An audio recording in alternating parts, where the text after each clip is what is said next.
What's up, bitches? Weird to say that, but welcome to Fanzone, the number one Contenders match. So I'm told. I am not Tim Bricala. I am your host, Brooklyn Vale, and today is an exciting match. Nick Twohig versus Brian Michaels. People who have been new to the debate team since I have been active in it, but it's good to see that they are getting up to another Contenders match. Winner takes on Tim for the championship. At first, we're going to introduce our judges, starting off with a person that I have known for quite a while, Mr. Cody Newberry. Cody, how are you feeling about Nick versus Brian?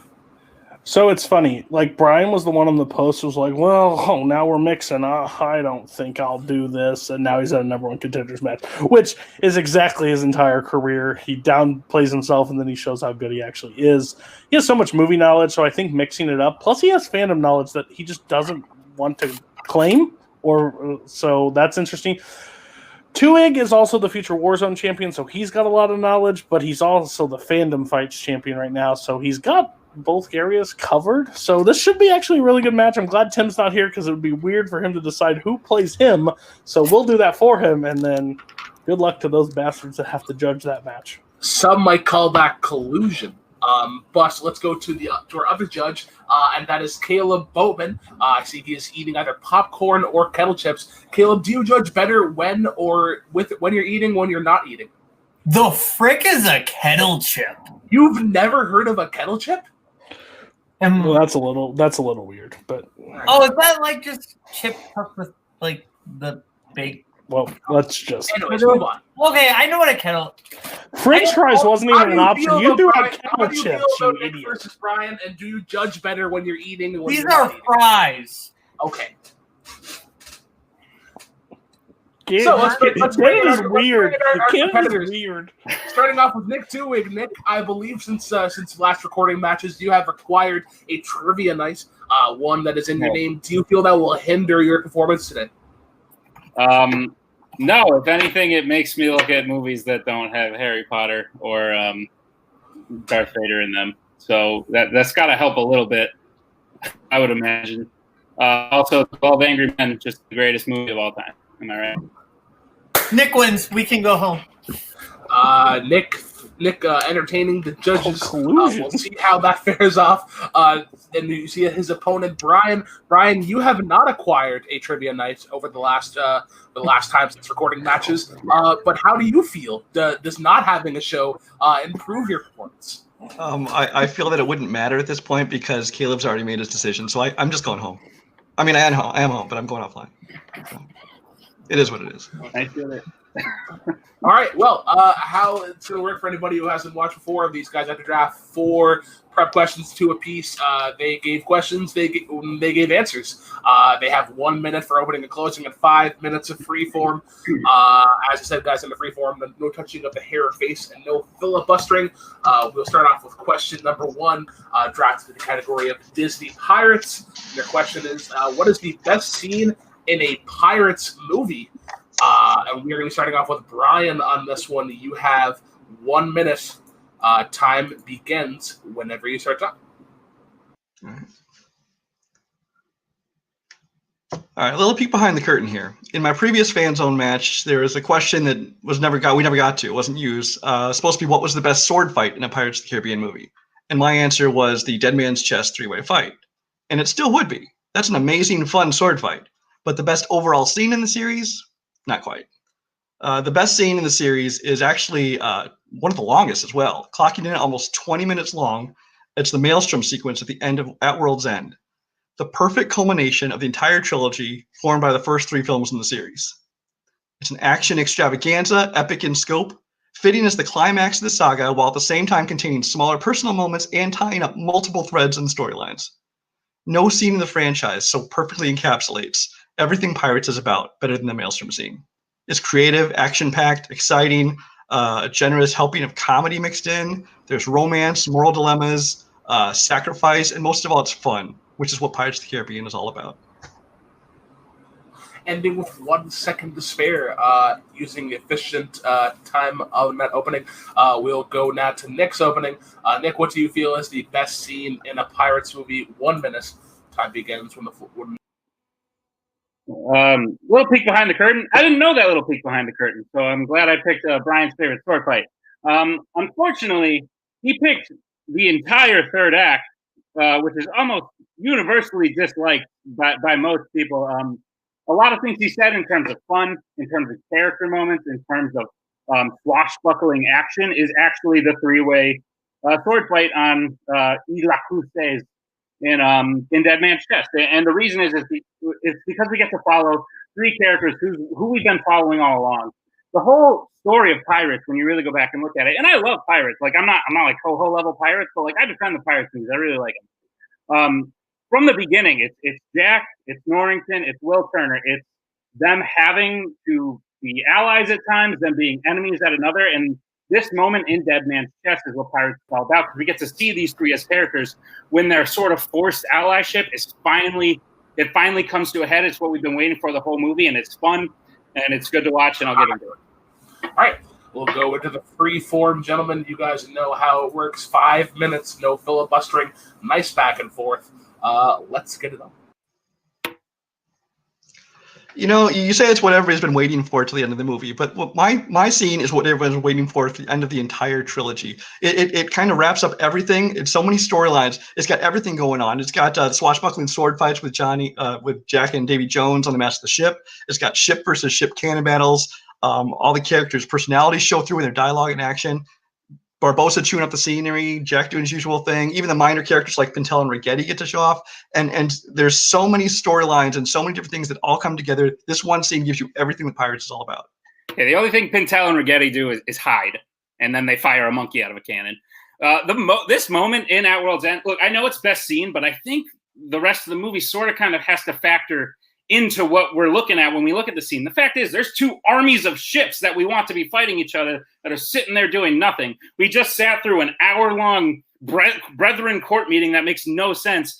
And the fact that they're fighting in a maelstrom now, there's a lot of nitpicking that I'll get into later as to why it doesn't totally make sense. But there's a lot more filler in there that actually makes this very long third act that no one's really waiting for anymore because we're kind of bored at this point.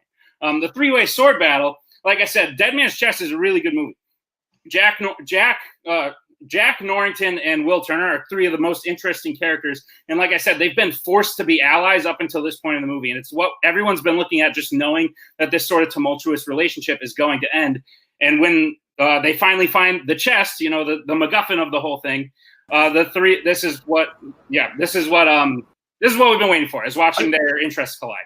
I think that the fact that they're all fighting, it's a cool fight. I've always thought it was a cool sword fight, but the problem is that it doesn't do much for the story. It's just a cool sword fight shoved in the middle of the movie. I mean, the motivations get fuzzy. You don't know who's after what for what reason. Some want the key, some want the chest, some want the heart, some want revenge, some want to escape. And even when their goals align, they're still battling each other, which makes no sense. And as for World's End, I mean, you talk about so much, there's too much filler, but then you want the army versus army of ships battling each other on top of that. And for all we know, they were battling in the background, but they didn't need to show all of that stuff. No, they weren't, because when it ends, they're still sitting there. Rigetti lays out all those things that you just said were confusing. He literally sits there and goes, you know, Jack wants it to save his own skin. Norrington wants some sort of redemption, and Will wants to save his father. The fact is, there's little character moments within the sword fight where Will and Norrington team up on Jack, and then Jack does what he does best and outsmarts Norrington and gets him to fight Will again. The fact is, there's so many cool character moments that come out, and you say it has nothing to do with it. We literally find out who gets Davy Jones's heart, and it leads into the third movie. Which leads into the third movie, which is what's important, which just means the third movie is where everything comes together. You finally get the payoff of everything in all these other movies coming together. I mean, it just, in the middle of this giant battle, in this maelstrom, in all this rain, you have Will's father being saved. You have the death of Davy Jones. You have the marriage of Will and Elizabeth. You have the death and saving curse of Will Turner. In addition to just all the cool action stuff, this has so much story that is told very well in the middle of this battle. It's not, you know, stopping to do an action scene. It's not, you know, it's not taking away from the character moments. It's all mixed so well, and everything goes together. I mean, I would disagree, because you have those two clowns from the first movie that had one funny moment, then they played out way too long, and they're like, oh, we're guarding the chest now, but oh, now we're talking to each other, and Jack takes it. And then they swing. Those two, like, totally take me out. I'll give you the wedding. The wedding's kind of cool, but you picked a scene that's so long and has so much in it. Why is Bootstrap against Will? Like, that's never really totally explained. This is where it's against Will because of the curse of the ship. It's got him working for Davy Jones for the ship. I guess it's not really totally explained. And my issue is this is the moment, this Maelstrom battle is where Jack Sparrow becomes a cartoon. Because in the three-way sword battle, the swashbuckling stuff on the spinning wheel, that sort of action is all believable up to this point because that's what. But he's not cartoonish in that when he's sticking halfway through it and going around with the wheel. No, because it's like the peak believability, but him, making a parachute, swinging on that's where he becomes a cartoon to where the action is sort of unbelievable at that point. But I don't think there's too much going on in the scene like you said there was, because I mean to say there's too much going on here is like saying Return of the Jedi, the end of Return of the Jedi, this big long half-hour scene had too much going on because there's the battle in space on the Death Star, the battle on Endor, and Luke fighting Darth Vader on with lightsabers. But right. Like that film, this was like the ending that the whole thing built up to. It had to be long. The length is not a bad thing. The length is a good thing because you get to tie up every single storyline as well as be having so much cool action, so much comedy. You got some romance in there. You got everything you want in this climax. Right, but the Star Wars thing is a bad comparison because that's much grander in scale. We're on two tiny ships. And here's the nitpick. I hate this about the Pirates movies. We literally watched Barbossa kill like 20 guys over a matter of a minute. How on earth is there still people to fight for a half hour? There's a very limited amount of people, and I hate that these battles that go on forever when people are dying left and right. All right. That was a good free form. We'll now go into the closing arguments. We're going to start off with Nick on this one. You have 1 minute to wrap everything up. The Maelstrom battle is a big CGI mess. It's full of things we don't care about. It's missing things. Like we just met the Brethren Court, and now they're gonna sit to the side. Where's Gibbs during the whole thing? You don't see him once. Like, did he die? People are dying left and right, and yet there still seems to be becoming more. When you really think about it, it doesn't make a whole lot of sense. There's cool moments like the wedding, but you pick such a long thing that there's so much filler in there. There's so much fluff. There's characters that are annoying. There's characters that aren't doing anything. There's ultimately not a whole lot of consequences other than Davy Jones dying, but there's really nothing else. Jack Sparrow becomes a cartoon. The three-way sword battle is what Pirates is all about. It's the best action scene. It's the best sword battle. And it's the best because we get to explore the characters who we've come to know and love when they're finally faced with the choice with, okay, all these people who I've been in a tumultuous sort of allyship relationship with, this is the head where it comes because all three of our goals are now clashing with each other. And this is the explosion of it. It's cool. There's Pintel and Rigetti actually provide comedy in this scene, unlike the Maelstrom battle, and it's cool. We just get to see them fight. All right. Now we go to Brian for his closing arguments to finish the question. All right. First, fact checking. Gibbs is all over those scenes. I just watched it this morning again, and Pintel and Rigetti have plenty of comedy scenes. But that aside, it's no secret that I love the Pirates of the Caribbean franchise, especially the three that make up the core trilogy. You'd be hard-pressed to find any scene in these movies that I don't like to some extent, and that does include the entertaining sword fight from Dead Man's Chest. But the Maelstrom took what they did there and improved upon it in every aspect. The action, the fun, the characters. It was so much more than just a sword fight. I know many people have mixed feelings about the later films in the trilogy. A lot of people only like the first one. A lot of people think this one's bloated. But looking at this specific scene by itself, in that sequence, it's the most impressive scene on a technical level, on a creative level, in terms of progressing, in this case, wrapping up the stories. And when you look at it as a piece of the massive franchise that is Pirates of the Caribbean, no other scene exemplifies the series as a whole so well. That just makes it all the more worthy of the title of Best Scene. That's all the time I need. All right. Ending a little bit early once again. We'll bring in Nick, and we'll also bring in Bert and Ernie. We'll give them time to write their answers on their whiteboard, and I will go first. I already have mine. Okay. Cool. All right. So, so I'm gonna go first. Just go back and forth. I think it was just more so that one person tried to land a bunch of offense. I praised them, but it just didn't land. I think the defense was really well done by Brian. And that's why I'm giving him my point. Just handle a lot of things. And I think Nick even knew halfway through the freeform that he wasn't hitting anything. But Bowman, Cody, how do you guys fare? Yeah, I'm also voting for Brian. Or maybe I should have gone with Cody. Sorry. No, it's fine. I'm also voting for Brian. I think that it was actually a really close fight, in my opinion. There was a lot of back and forth. I do think Brian had a really good defense at the end of the day. So that's kind of where my allegiances lie. Yeah, Nick may like the Pirates of the Caribbean movies. I'm pretty sure that Brian loves the Pirates of the Caribbean movies, so you could see the passion. And that opening and closing were, as to say, maybe scripted prior, but very well delivered. So I will give the point to Brian. All right, so Brian, I have notes. They are scripted, but I have notes. That's fair. It was beautiful. I about cast my ballad for you. It's great. All right, so Brian does take the first point as I get rid of Statler and Waldorf here. We now go to your second question, which is going to be in biopics. What musician / band that hasn't gotten a biopic should get one? I am excited. I'm tingling with anticipation for this question. We are starting off with Nick, and this one, 1 minute, 4 zeros whenever you start talking.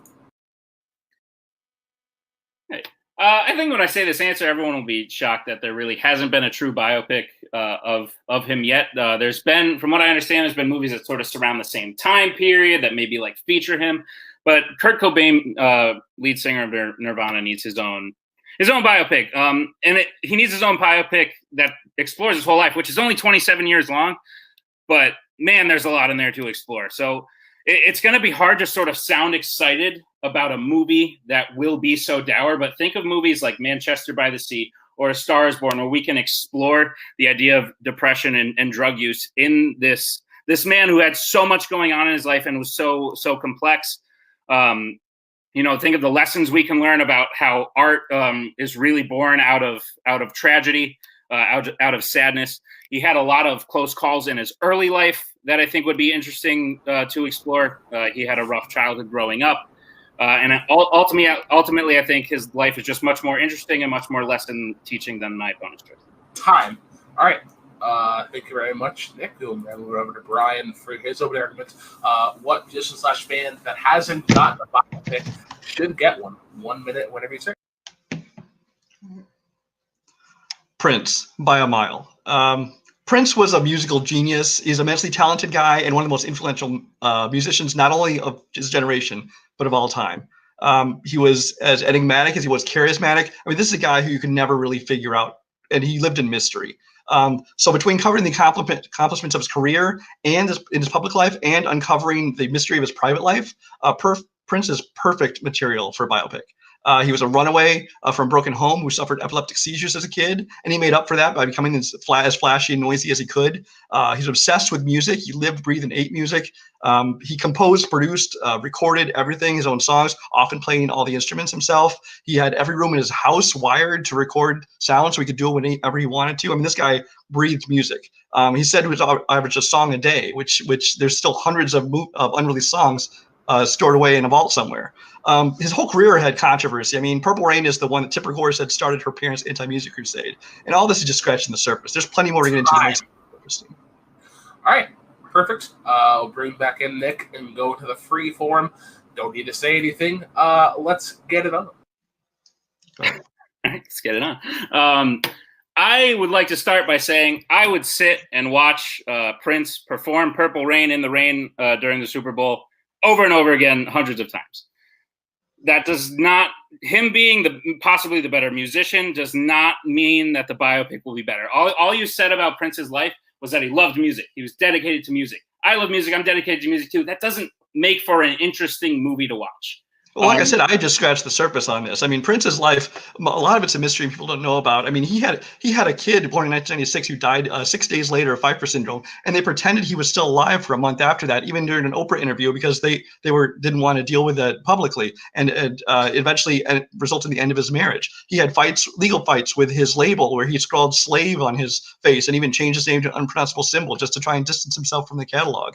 Like I said, there's the whole anti-music thing that Tipper Gore started. He basically was one of the reasons they started with parental advisory lyrics. I mean, everything about his life is interesting. This man obsessed with music as well as all of his private life. Whereas Kurt Cobain, I mean, you said that you can deal with depression, you can deal with drugs.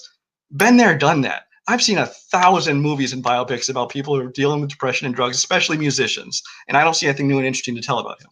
I mean, I've seen Bohemian Rhapsody, Rocket Band, like that all sort of sounds like the Prince biopic you're pitching. And here's the thing, mystery sounds cool on its surface. Someone with a mysterious life could just be, imagine you're looking at a present. You're like, wow, that's a dope present. Look at how cool it's wrapped. And then you unwrap it, and there's nothing inside of it. That's the risk we're taking with a Prince biopic. You're saying if, but we know there's more in there. But mystery may have been the wrong word. I guess I just meant it's not well known. But it's not a mystery. But we know if you look into it, if you read into it, you find out so there is so much more substance there. Whereas Kurt Cobain, you still haven't told me anything beyond he was depressed and did drugs. Well, yeah. Well, he lived a tough life and being younger, like Prince did. His parents divorced, only he had a lot harder of a time. Prince, I think, ran away and lived with his neighbors or something like that, and then wound up growing up. Okay, all you've told me is that Prince lives, breathes music. That's not fun to watch. You've mentioned like the kid thing. That kind of sounds interesting for maybe like a 10-minute scene, but I just don't see a whole lot in Prince's life that makes for an interesting biopic. He's a great musician. One of the most influential musicians of all time, but I don't get how that translates to an interesting biopic. At least with Kurt Cobain, you have themes that we've seen in movies before. It's true. Like I said, Manchester by the Sea. Like I said, A Star is Born. Those are themes we've seen before, but it's based on a real life person this time in a real life event. When he was 17, he laid down on train tracks and tried to kill himself, and the train wound up taking a different track. Like, just imagine how haunting that would look on screen. Okay, you got me for one scene. You still have basically told me almost nothing about him, because the problem is, I mean, he's a great musician. I love his music. Obviously, they've had a major impact with Nirvana. But, I mean, you haven't really told me anything that's interesting about his life that could sustain a whole movie besides tell me, yes, these scenes we've already seen in Manchester by the Sea and Star is Born and all these other things. The only thing that's interesting about Kurt Cobain really is the mystery around his death. And you can't really explore that, because if you even imply in the slightest chance that it was anything but a suicide, you're not getting the rights to use his music in that movie, because Courtney Love holds most of the rights to that. You don't even need to show it. What's that? You don't even need to show it. There's a documentary about him right now, and the documentary's so effective because the documentary ends and then it says 1 month later, Kurt Cobain died. We don't even need to show his death. But the interesting part of the depression and the drug use is everyone thinks, once you achieve your goals, once you find love, like that's when things get better. But the thing is, Kurt Cobain met Courtney Love. Kurt Cobain joined a band. Kurt Cobain's band made it big. He got to be on MTV. All his dreams came true, and yet the drug use still came. The depression still came. It's a very interesting topic to cover, which has been done in other movies, but that doesn't mean it can't be done again. Like, themes in movies are reused all the time, but it's very cool because it's actually a real story this time.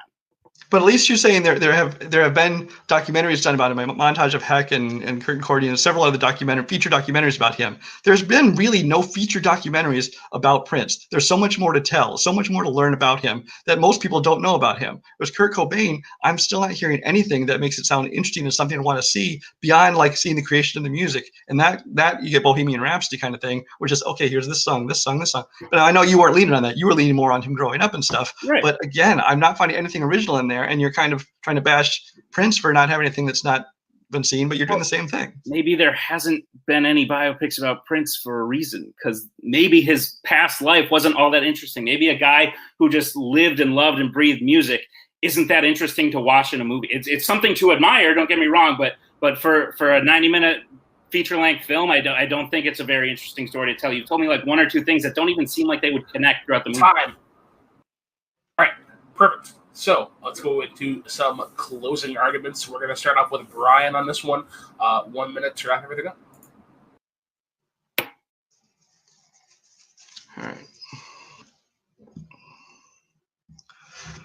Prince's story is both fascinating on a personal and professional level. It will make for an equally fascinating film. It's a story that needs to be told in a visual medium. The timing's never been better. Prince's death is recent enough that it still resonates with people, but it's not so recent that it feels opportunistic to make this movie. And in a modern era of gender fluidity, things like that, Prince is way ahead of his time. I mean, even changing his name for a time to a symbol of mixed in male and female symbol. So, I mean, it just seems like a great time to do something about Prince. He was writing a book memoir when he died and hoped it would cover everything up until the 2007 Super Bowl performance that Nick actually mentioned as being so great. And I agree. That performance is the perfect place to end this film. It's almost unanimously considered the greatest Super Bowl performance of all time. It's iconic in the pouring rain, no less, seen by 140 million people and culminated with a stadium full of 100,000 people singing along with this chilling rendition of Purple Rain in the rain. I mean, that just gives you goosebumps. Like, you can just visualize this, and that final shot just writes itself. All right, perfect. Go now to Nick for your closing arguments to wrap up the question. it gives you goosebumps, but you could just go watch the performance. I'd much rather do that than wait 90 minutes of filibustering of stuff that'll probably not be true. And after the movie comes out, everyone will be like, well, this didn't actually happen. Because the fact is, not knowing about Prince's life does not mean it's going to be interesting. I've given you real things that have happened in Kurt Cobain's life, real interesting story, real interesting themes. That's the one thing I didn't hear. I didn't hear a theme about what Prince's biopic would be about. The fact is, we just got Rocket Man. We just got Bohemian Rhapsody.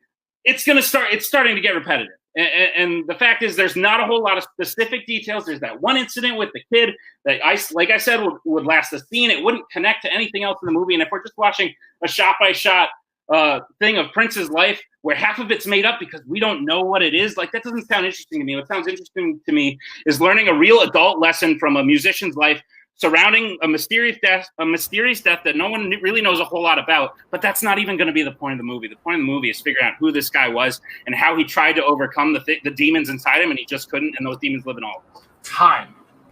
All right, bring in Brian, and then we'll bring in Felix and Oscar as they have requested. You got it wrong! That's Oscar. I'm clearly... I don't care. One of you is Felix, and one of you is Oscar. I'm just going to write down who I have. Cody, we'll go to you first because your vote did not count last time. You're muted. You're muted, Cody. My favorite thing in the debate is to hear two people say, I never want to watch that, or I don't want to see that, or I don't want to watch that. And the good thing you don't have to choose. It's us. I think the overall story was better told by Nick, because basically there was an argument said by him that says Rocket Man, it's Bohemian Rhapsody. And he basically told us like Live Aid at the end. He didn't touch on it, but it was like it ends in the same way. And there was no counterpoint where it's not going to be Rocket Man or Bohemian Rhapsody, when Brian just kept hammering the points that I've already seen this in any biopics, but he didn't tell me how it's going to differentiate between the two that Nick showed. So Nick gets my point. Okay, let's go to Bowman. I didn't write down Nick. I wrote down Twohig. I think, but no. For me personally, I think Twohig just gave me more about what the movie would be about, and Nick kind of hit on that. That Brian was more talking about the musical moments, but not really enough about the personal drama. So I do think Twohig argued better this time. All right, so Twohig gets the first point. I actually disagreed with both of you. I went with Brian. I felt like Twohig was trying to push through the wall that Brian was making, as opposed to like stepping aside. I was waiting for Nick to go for a new angle, because he was like, "Oh, well, it's going to be this. It's going to be like this and this and this," and it's like, "Well, no, it's actually going to be this and this and this." But yeah, that's not me. So yeah, let's go to question number 3. As I get rid of Felix and Oscar, whoever they want to be called, fucking Reagan and George H.W. For all I care. Question number 3 in actors and actresses. What is the best performance of the 90s, the 1990s? To make sure, we are starting off with Brian on this one. You have 1 minute. Floor is yours when you start talking.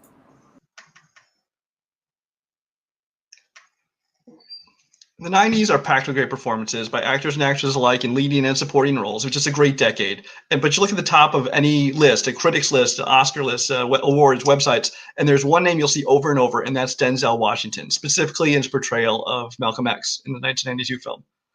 Denzel's always been one of the most respected actors in Hollywood, and his role in Malcolm X is his masterpiece. He's not impersonating Malcolm X here. He is Malcolm X. As one critic stated, Malcolm X contains one of the single greatest performances in movie history. It's the type of role that doesn't level the biopic playing field so much as define it.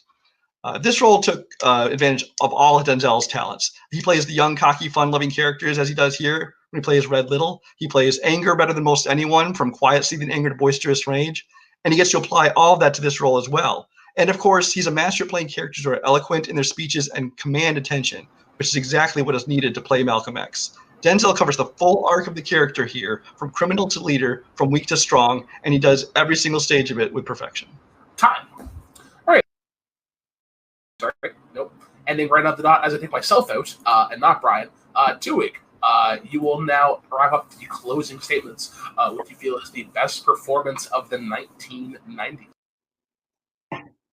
Guess who doesn't give a damn about critics and Oscars and all this stuff? Me, because those are all just people with opinions. You may share your opinion, Brian, but the fact is the greatest performance of the 1990s, well, Denzel's is a very good one. It's Tim Robbins in The Shawshank Redemption. Probably not the pick everyone would think, but the fact is, when you go back and watch this movie and you really think about it, Tim Robbins is doing something pretty incredible here. Not only is he playing against type from what we've seen him in movies in the past, but he's creating a character from scratch who has such dynamics that we hate him at the beginning. How could he not have done it? We sympathize with him by the end. He makes us feel hope. He makes us feel sad. He makes us feel angry. He makes us feel happy when he gives the beers to his friends on the roof. The fact is, he creates a character that is so interesting. It's made The Shawshank Redemption one of the greatest movies of all time. Following him through the movie, it's a movie about a guy who went to prison who shouldn't have gone to prison. That movie should be boring. But the fact is, it's Tim Robbins and Morgan Freeman, but it's Tim Robbins' performance that makes us latch onto this character and makes us so interested in what's going to happen because of the different emotions he displays throughout the movie. Time. All right. Perfect. Bring back in Brian. 5 minutes free form. I'm going to leave. Let's get it on.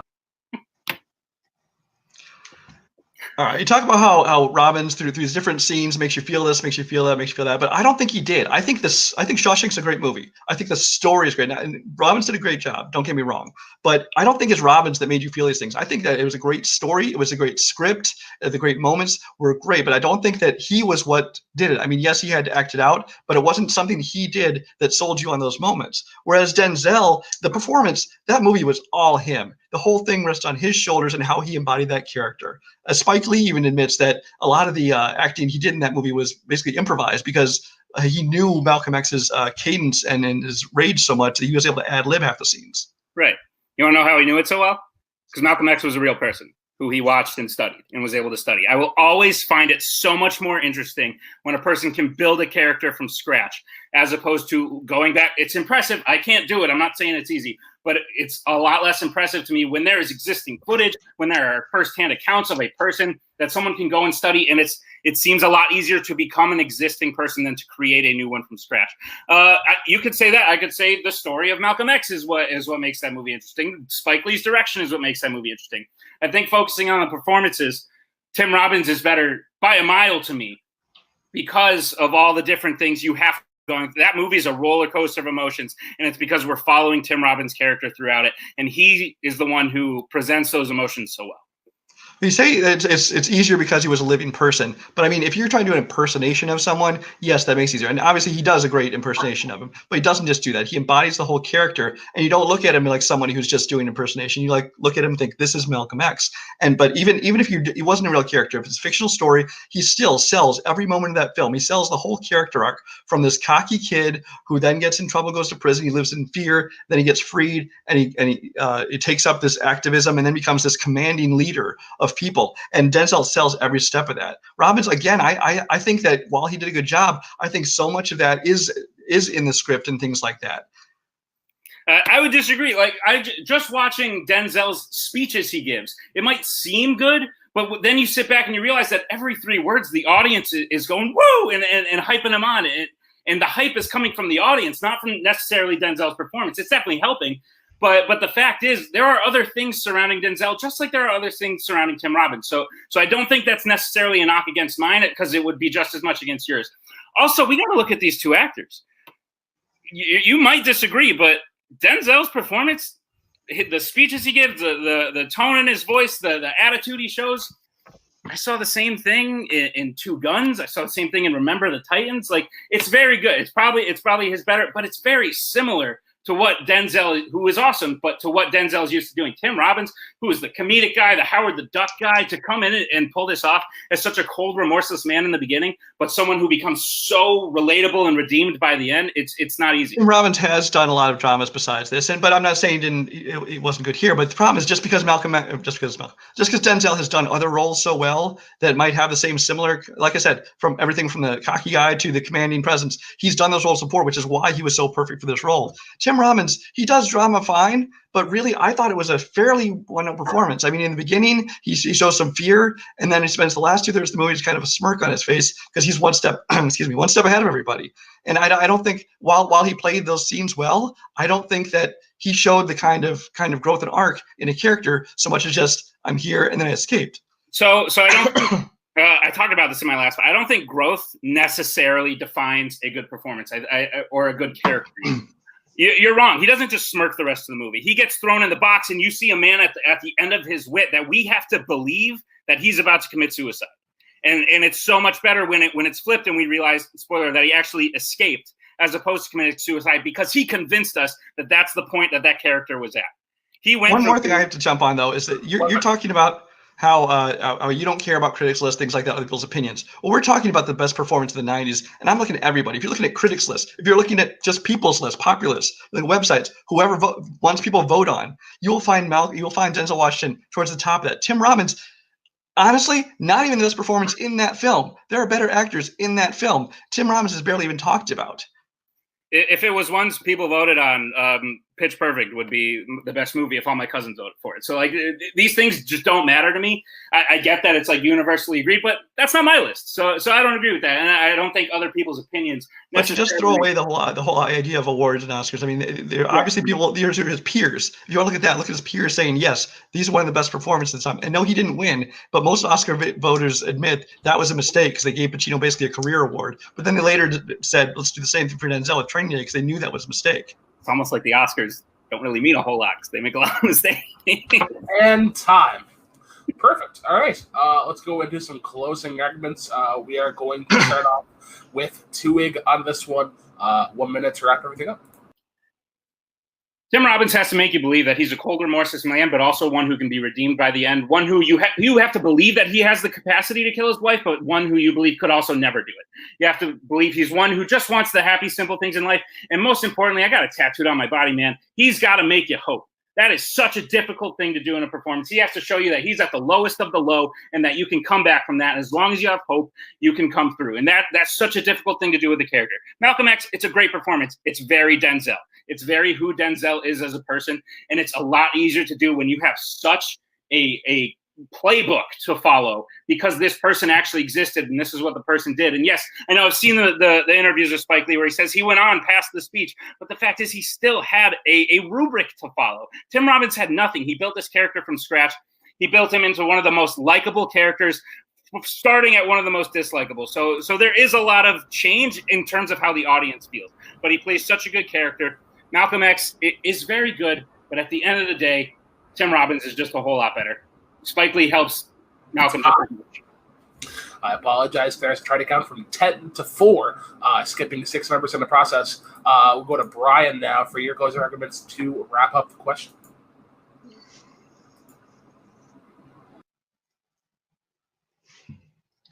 Malcolm X or Shawshank Redemption? You ask me which is the better film? I will agree. I'll say Shawshank Redemption, absolutely. But we're looking for the best performance of the 90s, and Denzel acts circles around Tim Robbins. That entire film rested upon the shoulders of Denzel's performance, and he did not disappoint, bringing the full range of his acting skills to convincingly portray a man who has changed in many ways over the course of his life as he commands our attention with every single scene.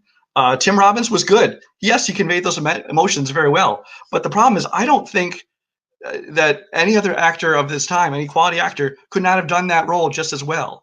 The Malcolm X could only have been done by Denzel Washington. He took that role and he made it his own. And like I said, Tim Robbins wasn't even the best performance in that film. There are better actors in that movie. So how can he, if he's not even the best of the movie, then how can he be the best of the whole decade of films? Denzel's was a performance of the ages, still talked about to this day. And it's one of the biggest mistakes Academy Awards ever made, but no, you don't care about awards, but everyone agrees that it deserved it. And it's a shining example of his talent. And you didn't even need to see Malcolm 1 through 9 to understand 10. Just saying. All right. We'll bring back in Nick, and then we will bring in Cookie Monster and Elmo for their choices. I will, man. All right. We'll go to Boatman this time first. There we go. First, who do you got in what? For me, Brian gave me a little more on the actual performance. It was close. I think Nick kept it close, but I think Brian just did some really good offense on Robinson Shawshank for me. All right. I'm gonna go next, and I actually disagree with you, Bowman. To give my point to Nick, there was a lot of things that canceled each other out. I wasn't necessarily a fan of Nick's style, but his points just came across a little more, and Brian didn't really attack those points as well, I thought. But Cody, you're breaking the tie. Who gets the point? You're muted. Pandering or not, I'm going Brian. I think Brian. They were both fighting like a battle that, like, passion alone, I would almost give it to Nick.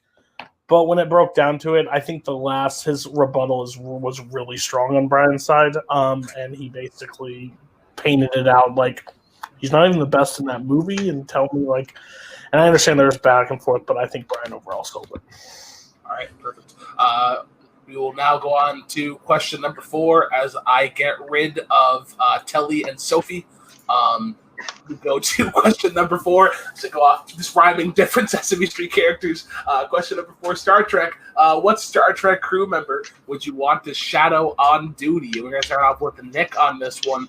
1 minute. The floor is yours when you start talking. I'm just glad I won at least one up to now because I just really wanted to make this question. The clear choice is Hikaru Sulu of the USS Enterprise. When you're shadowing someone, you not only want to learn the ins and outs of the job, but you also want a personal interaction, a personal connection, if you will. Hikaru Sulu will by far be the best at that, and he's got the most interesting story. He's got the most interesting job. He drives the ship, man. How cool would it be to drive the USS Enterprise? That's a chance you get when you shadow Hikaru Sulu. How cool would it be for him to teach you a few fencing moves? The dude's an expert in fencing combat. How cool would it be to just get to sit and talk to a dude who has to live with? He's got a family. He's got a daughter. While on this like insane trip that he's on, the dude's just got such an interesting life that I think anyone would want to take the time, sit and learn about. I will talk a lot about my opponent's choice after he gets to say who it is, but the clear choice is Hikaru Sulu. All right, perfect. I'll bring in Brian for his portion of the closing or of the opening. Sorry. What Star Trek crew member would you want to shadow on duty? Okay, first of all, the keywords here are on duty, because if I could shadow anyone off duty, it would be Alice Eve's Carol Marcus. I'd shadow her like all night long, but that's not the question. So the crew member I've chosen is Data. Shadowing Data would be interesting, it'd be educational, it'd be entertaining. With Data performing a number of various duties in the Enterprise, you'd never get bored. Sometimes you get to helm the ship, so you get to try your driving. Sometimes you're working with engineering, sometimes with security. And much of the time is spent with him acting as science officer on the ship. So when it's in a sci-fi world of aliens and scientific unknowns, that by itself would be a fascinating job to watch and learn. As second officer, he's third in command behind only Picard and Riker. So he's often left in command in charge of the Enterprise. So you get to experience a taste of command as well. So if you want a full round experience of all that Star Trek experience has to offer, Data's the one to follow. Because yes, you're going to get that personal connection because you can talk to him the whole time. Yes, you're going to get to try all these different jobs out and all these things. But you're also going to learn. At the same time, you also get to teach him. All right, cool. We're talking like a minute and 7 already. So all right, cool. All right, cool. Let's get into some free form. Yeah. Okay, you get to teach him, or you get to be annoyed the BS out of him trying to get you to teach him how to be a human while his emotion chip malfunctions the whole time. Look, Hikaru Sulu does all the other jobs too. When Kirk's not there, he takes over as captain. But the fact is, Data's main job is the same as Chekhov's. It's not that interesting. It's not the same as Chekhov's. He's the second officer. He works closely with engineering. So he's often doing things there. He's the acting science officer. So he's doing a lot of the investigation and a lot of things, learning, trying to understand things that are happening. Sulu, you are sitting. When you go in a car, you want to watch somebody drive a car. How fun is that? Like, yeah, you're in a ship. After about 5 minutes, that's going to get boring watching him drive. Oh, sometimes he gets moved to the captain's chair. You get to watch him sit there. You're not doing anything. With Data, you're going to have so many different things to do. You're talking to him. If you've never driven a car before, watching someone drive a car is the coolest thing ever, and learning how to do it is the coolest thing. You get to talk about his academy days. You get to talk about him and his family. You get to talk about him and his adventures, learning how to fence. Like, yeah, yes, you're not shouting them off duty, but those are things that could happen while he's on duty. With Data, you learn nothing. You just sit here and he bothers you trying to get you to teach him how to be a human because he doesn't know how to do that. You might as well just be sitting on a computer all day. No, it's quite the opposite. You get to be there and learn alongside of him because he knows more than anyone else in the ship. He can teach you about what he's doing, but you can also ask him any question you want. You can, during your duty, you can ask him and learn about any subject at all. He's like your own personal, Google Siri, Computer? Alexa, whatever. Cool. Whereas with Sulu, I mean, yeah, you can talk about his family, you can talk about his fencing, things like that. But Data has all kinds of experiences like that and far more. And it's not like you can go fencing with Sulu because that's all off-duty stuff. It's like you can see his daughter and his family. That's off-duty stuff. We're talking about on duty. He fences on duty in Star Trek 09. And the fact is, Sulu teaches you how to be a leader. And guess what? Sulu has a computer too. So if you wanted to learn all that stuff that Data can supposedly tell you, it's on the computer that every Enterprise crew member has. On the computer that he's sitting there, that he has to sit there and use to steer the ship. He's not able to just look things up for you. Data, while he's doing everything else, he can just be telling you everything you need to know. He's not sitting there Googling things for you. Sure, anyone ship could do that because it's a ship and we're in the future and the supercomputer on the Enterprise knows everything. Data is literally, the whole thing about Data is he is a robot. They don't need a robot. They showed you in the earlier Star Trek in the USS Enterprise why you don't need a robot, but they thought it would be an interesting experiment to try and get Data, a robot, to become more human. But the problem with Sulu is you have not told me anything about him that you could not get from every other crew member. You're saying he's driving the ship. Plenty of people have driven the ship. You're saying he's taking over the command chair. Plenty of people, including Data, have taken over the command chair. But Sulu, other than that, you haven't told me anything that he has that no one else in the ship has. Data is so unique. He's going to be able to tell you anything, to teach you anything, and learn from you at the same time. He's on a quest of constant learning, yes, but he's not going to force you to teach him things. You're talking about the emotion chip. You can turn off the emotion chip. It was just in one movie where it was malfunctioning. At the same time, though, he does want to learn from you. So if you want, you can help teach him and experience being the teacher as well as being the learner. You don't have to just be an observer. You get to feel like you're a part of it and not just be passive. That's not what you want when you're shadowing someone. You don't want to be the teacher. You want to learn. You don't go there to teach. You go there to learn new things. And here's what Sulu has that the other members don't: a life. He has a life. He can tell you. Just imagine that scene from Star Trek 04 or Star Trek 4 where he goes and sees the helicopter and he's like, "Oh, Huey 204 from my academy days. I love about your academy days, dude. Like, that sounds awesome." He's a leader. Imagine that time when he takes captain share for the first time in Star Trek Into Darkness, and Bones goes, "Shit, remind me not to mess with you." He teaches you how to be a firm leader. He teaches you how to do the coolest thing on the ship, which is to drive. Your idea of why Sulu is fun is because it'd be fun to talk to about his past, about his family, about these things. Yeah, he's fun to go out and have a beer with. We're talking about what you want to learn on duty. We're not talking about that kind of thing. Right. So, I mean, with Data, you can learn all about the ship, as well as you can use him as your own Rosetta Stone. You can learn new languages the whole time if you want. You can tell him to play your, whatever playlist and make him your own personal music player. You can do whatever you want with this guy. But the point is, you are actually learning from him the whole time and not just talking to him about his days back at the academy, which you can do with a beer, and that's great. That's great on off duty, but you're not. If you said yourself, you want to shadow somebody, you don't want to hear about their off duty. You want to be learning the job. No, you want to hear about their life. You want to make a personal connection. Anything Data can teach you, you can learn from a computer. Guess what? All the engineering stuff, that's not the most exciting thing. People don't look at that and go, "Oh, I want to be an engineer. This is the warp core." Okay. You're acting like Data has never had any experiences. He has so many experiences and so much more that he can tell us about all kinds of different stuff that he's experienced. Human or not, he has had a personal experience and he can share those with you as well. So that point's moot. He spends the entire 4 movies making people try to make him a person. Hi. All right, we'll go into the closing arguments. We're going to start off with Brian on this one. 1 minute to wrap everything up. What it all comes down to is, what does someone really want out of the Star Trek experience? Anytime someone dreams of being a part of Star Trek, they think about doing the kinds of thing that Data does: scientific learning and exploration, and even occasional action. What they aren't dreaming of is sitting in a chair driving a ship, essentially pressing the buttons the captain tells you to push. And even when he acts as captain, Sulu really didn't do much besides sit in a different chair.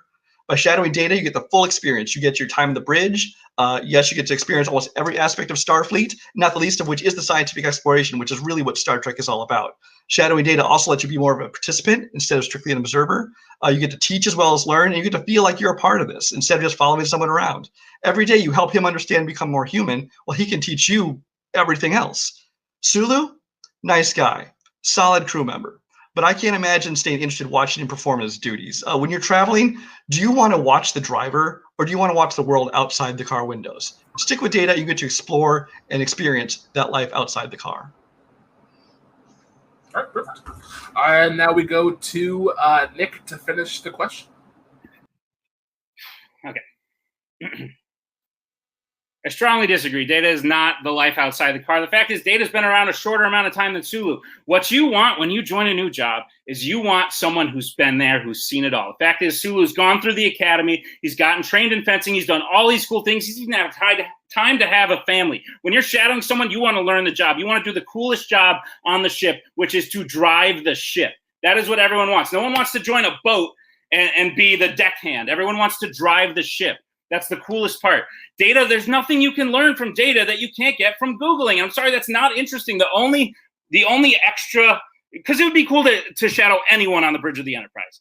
The fact is, the only extra thing Data can give you is trying to get you to teach him how to be a human. That's not why you sign up. That's not what you signed up for. Data's not been around as long. All he can do is spit facts out at you, which is the same thing a computer does. You want a personal touch. You want interesting parts of the job. You follow Sulu. You want to learn how to be a great leader and go from the academy to captain of the USS Excelsior. Sulu's the guy who's going to teach you how to do it while creating a personal connection. All right, I will bring in Brian, and then I will bring in Mario and Luigi as I say we get all our votes in. Who went first last time? Cody did? No, Foten did. So Cody will go first on this one. Okay. Right. So I thought something was really funny that was said is like basically Brian said, "Hey, I want you to you just want to hang out with this guy outside of work. You don't really want to do anything work." And then he says, "You can turn Data into a music player all day long." So I thought that was a very interesting side note. I know, but it was like you can just make him a music player, which okay, that's not shadowy. But my thing is just overall, like Nick took it. His knowledge of Star Trek just like overran with everything that he was able to list off because like all the stuff that Sulu was able to do and driving the ship and blah blah. I still don't know because I've watched Star Trek. I don't remember seeing Google anywhere, but apparently there's Google on the ship. But I had to strike that because I don't remember seeing it. All right, I'll go next, and I disagree with Cody. I have to stay on brand. For me, it came down to essentially hearing all these stories of the good old days versus like a hands-on experience, and I was sold on a hands-on experience. So Brian gets my point. Boltman, you're breaking the tie. Do we go to a tiebreaker speed round, or do we have a winner? For me, Twohig brought it home with the line about there's nothing that Data can give you outside of you teaching him. I think that was the line that kind of gave Twohig. All right. Well, that means that we are tied up 2-2, which means that we go to the tiebreaker speed round question. How it is going to work is I am going to say the question not once but twice. After I say it twice, you will submit your answers. Whoever we hear first will go first, and then person who goes second, 8 second will go second. 45-second opening followed by 30-second rebuttal. Cody, that sounds right. Yeah, but you literally said the person that goes second will go second. Well, I'm hoping. Because that would just be weird if they did. I just want to make sure. All right, guys. It is now time for your speed question. Listen carefully. As I say it, not once, but twice. It is in the category of Oscars, and it is as follows. What is the worst 2010s movie that was nominated for Best Picture? Once again, what is the worst movie from the 2010s that was nominated for a Best Picture? I'm gonna go with my gut, not look up the rest. So, do I say the answer or do I just say my name? Yeah, you say your answer. The answer is Boyhood.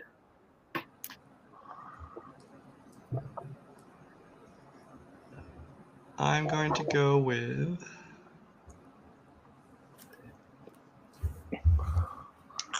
Gravity.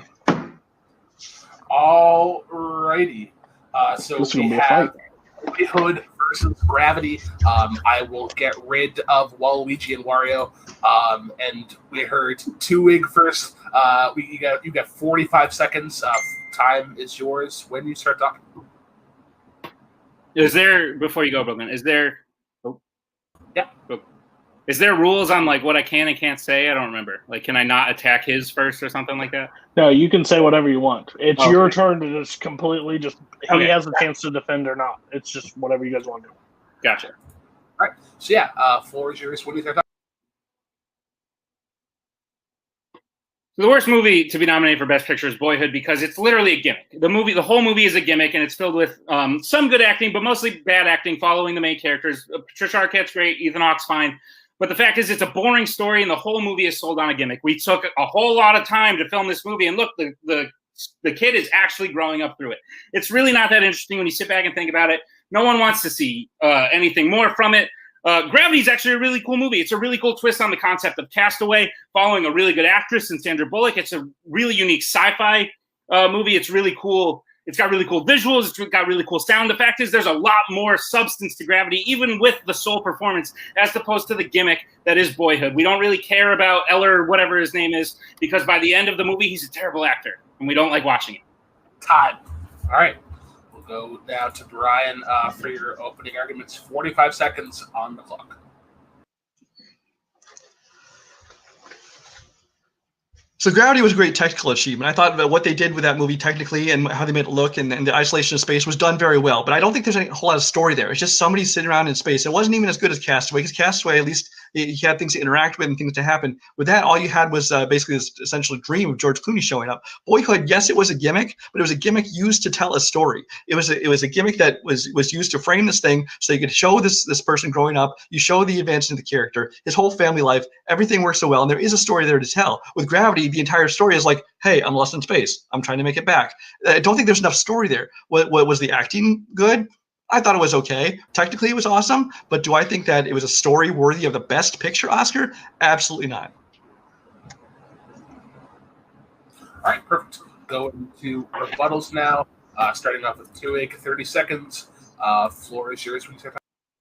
First of all, the dream sequence with George Clooney is awesome. We get to see the insanity of a situation we can't possibly imagine of being stuck in space. She does so many other things. She almost dies several times because she has to visit other space stations to keep herself alive. And when she almost loses hope, she gets it back and she makes it back to Earth. It's a really inspiring, awesome story. The fact is, Boyhood is boring. It's a gimmick. You say it tells a story. Eller Coltrane doesn't change it. All he does is grow up. It's literally just watching a kid go from being a kid to actually growing up. No one likes watching it. It's just a story of a family being divorced. There's other better movies that do that. The story behind it is so much worse than the gimmick that it presents itself as. Gravity's awesome. All right. And now we go to Brian to finish the match. Gravity was so boring, they had to add that dream sequence just to make it something exciting, because nothing else was happening in this movie. It's just her drifting around in space trying to get back. And yeah, I mean, that's got a little bit of drama to it, but really after a while, it does not sustain an entire 2-hour whatever movie, and it becomes very boring. Boyhood, you got to see a story of a family. And yes, it's something you saw before, but it still is a great story with good acting, well awarded, but at least it had a reason to be nominated for Best Picture. Gravity has no story there to tell, and like I said, it was just so boring they had to add the dream sequence. Technically, it's great. All right, so that is the game. We now go to the judges. I'm now going to bring in Yoshi and Berto for their choices. Give me a second to write down my answer. I really enjoyed that gimmick throughout this. Thank you. Mom, where do we keep the bleach? Oh, yikes. Oh my gosh, I don't know who to. It's... I'd have to break a tie, right? Because I'd go last. Oh. All right. I am ready whenever you guys are.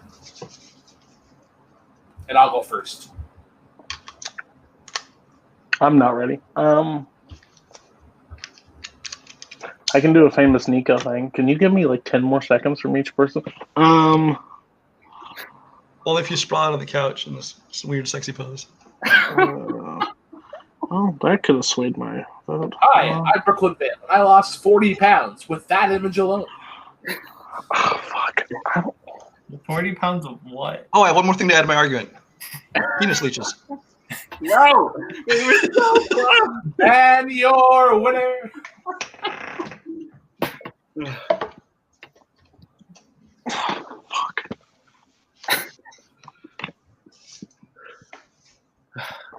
Okay. Yep. That's gonna be. It is what it is. It's one of the closest fights I've ever judged on. So we now go to the judges for their decision. I'm going to go first, and I am awarding my point to Nick. Nick kind of took control of the fight right from the get-go in terms of like where Brian had to adapt his opening to just hit everything that Nick tackled. Really efficient use in the speed round to get out as many points as possible. But I'm the only judge here. We'll go to Boatman next. Who does your point go to and why? The point and the win goes to Twohig. For me, Twohig just attacked on, well, not really attacked, but defended Gravity better than I think Brian defended Boyhood. I think Nick gave me more of stuff that actually happens in the movie, or Brian just kind of touched on the acting, so I'm giving the point to Twohig. All right. Well, that means that your winner facing Tim for the championship. As you see, Cody also had Nick. Cody, anything else to add before we go to post-match? I think it was really close. I just think the rebuttals, I think Brian got slipped up in the rebuttal, and if his rebuttal was as strong as his opening, I think he could have took it. It was just super close. I can't wait to see Brian. I have an opponent that I want to see Brian play later, but this is a really good number one contenders match. All right, let's go to the post-match interviews. We're going to start off with our winner, Nick Twohig. Nick, congratulations. You are now facing your Fandom partner in the base. I can't imagine that you were excited. I'm sure you and Tim talk a lot, similar to how Cody and I used to talk back in the day about debate. How does it feel to go up against essentially your sparring partner? It's going to be rough, man. Tim's so good at this. Brian's so good at this, and I'll answer your question first, and then I'll talk to Brian about Brian. But Tim's so good at this, and Tim's a very passionate human being, as I'm sure anyone who watches his anything can tell. So I'm sure the barbs will all be kept above the belt, and at the end, we'll probably have to find new teammates, but it's fine. It'll be great. Can't wait. Go ahead. I was just gonna say, as far as the fight today. Brian's so good. Here's the rub of it. He picked, I've maybe seen 10%, 20% of the movies nominated for Best Picture in the 2010s, and he just happened to pick one I knew. If he had picked any other one I didn't, I would have been like, yeah, well, this guy's bad in it, and the story's good, and so I got really lucky at the end there. Brian definitely is one of the most intelligent people in this community. That's why he's so good in trivia and in debate. So I would like to know who Cody wants him to play, because that's a thing I want to watch. I think that was Brian. I think he had the thing for Brian that he wanted you to play. But the one final question that I have for you, going into question 4, you were down 2-1. How did you feel going into question 4, knowing that it was a category that you picked in Star Trek? Good, because as passionate as Brian is about pirates, that's me with Star Trek. So I knew I picked Brian's favorite scene in Pirates, and I was like, he's still going to beat me on this. So going into Trek, I was happy. I was really just nervous that I wasn't going to win the biopic one, because once you listed out the order that they were in, I was like, well, crap, we might not even get to Star Trek.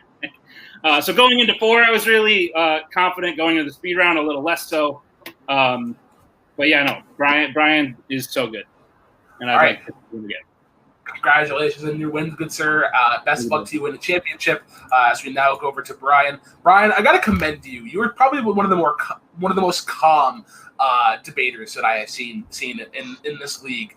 In terms of your opening and closing, you present your arguments well. You present them professionally. How did it feel? Obviously, with a tiebreaker, he answers with Boyhood. What led you to go to Gravity? Well, Boyhood was the right answer. I took too long to say it. My problem with Boyhood is I've only ever seen it once. Didn't like it, never watched it again, barely remember it, as you could probably tell from me trying to rebut it. But yeah, because it was a complete gimmick and it shouldn't have been nominated.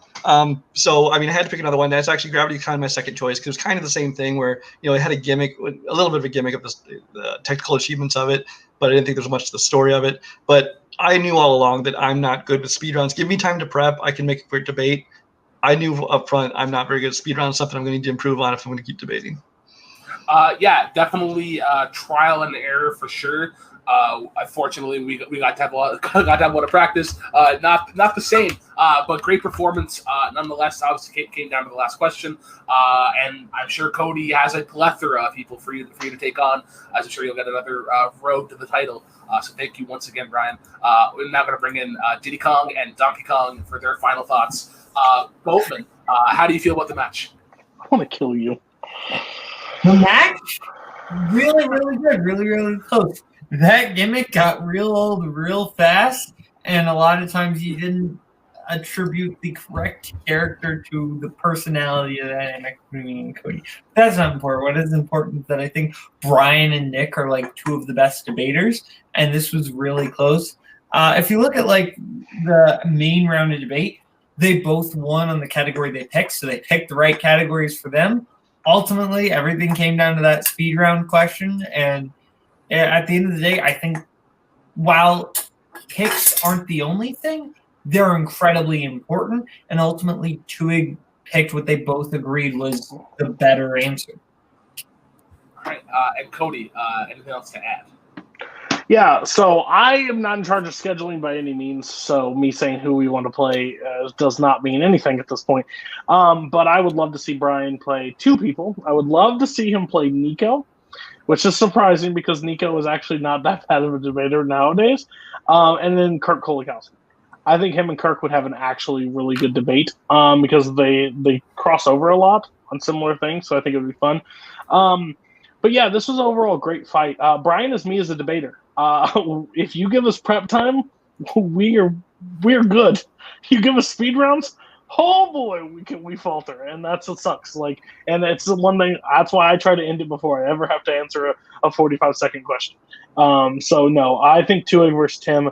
Again, I bet the community's tired of seeing these two square off, but at the end of the day, it's going to happen again. So I think Brian will be back, and I think Brian will. The knowledge he has, he'll be back in a number one contenders match before too long, guaranteed.